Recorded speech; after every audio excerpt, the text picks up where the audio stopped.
German Unification, Unit 10. In 1815, Germany was not united.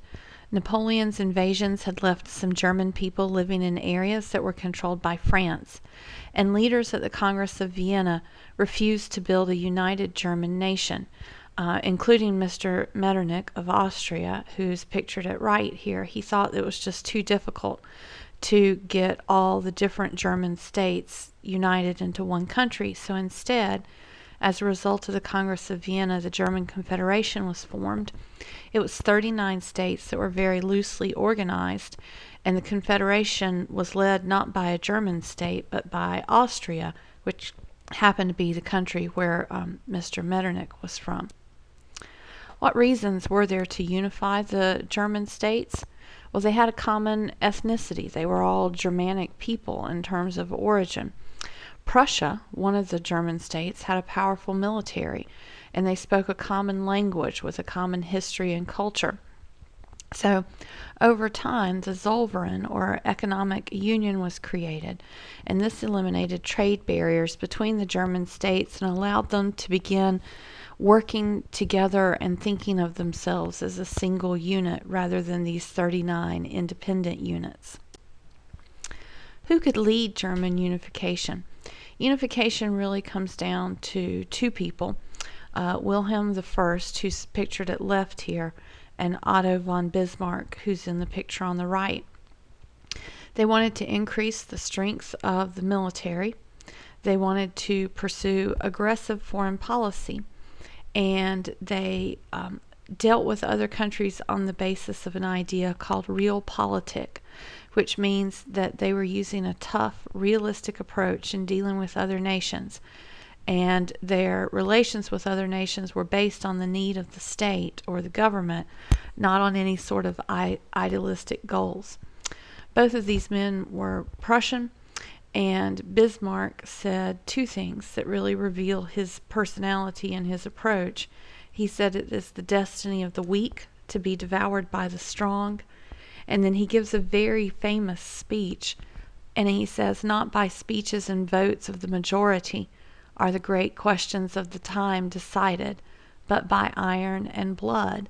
And so he's saying here that Prussia wants to lead German unification, and they're going to do so by force. Unifying Germany.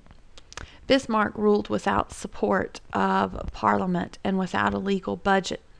So he took money that was supposed to be spent in other ways, and he used it to build up the military to help bring German people under German rule. He made an alliance with Austria, and those two countries went together and attacked Denmark so that they could win two territories that had German ties. And then, once Bismarck had achieved his goals through the alliance with Austria, he started a war with Austria. It's called the 7 Weeks' War, and he used that war to gain even more territory and to humiliate the Austrian army. After that, he turned his attentions toward France. There were several southern German states that were resistant to Prussian rule. They were Catholic instead of Protestant, and they weren't sure that they wanted to be part of a unified Germany. So Bismarck manufactured a conflict with France. He started some trouble with France diplomatically that led the French leader Napoleon III to attack Prussia. You see the two of them pictured here on the left. Napoleon is on the left and Bismarck on the right. Bismarck's purpose in getting France to attack Prussia and to begin the war was twofold.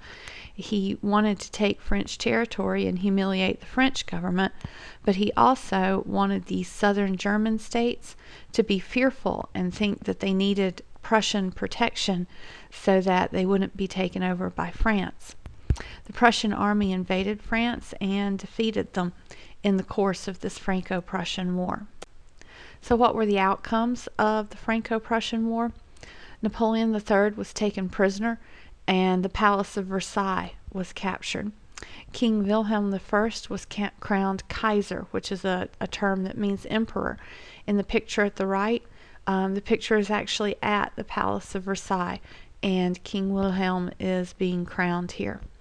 Germany at this point was unified, and their sense of nationalism increased.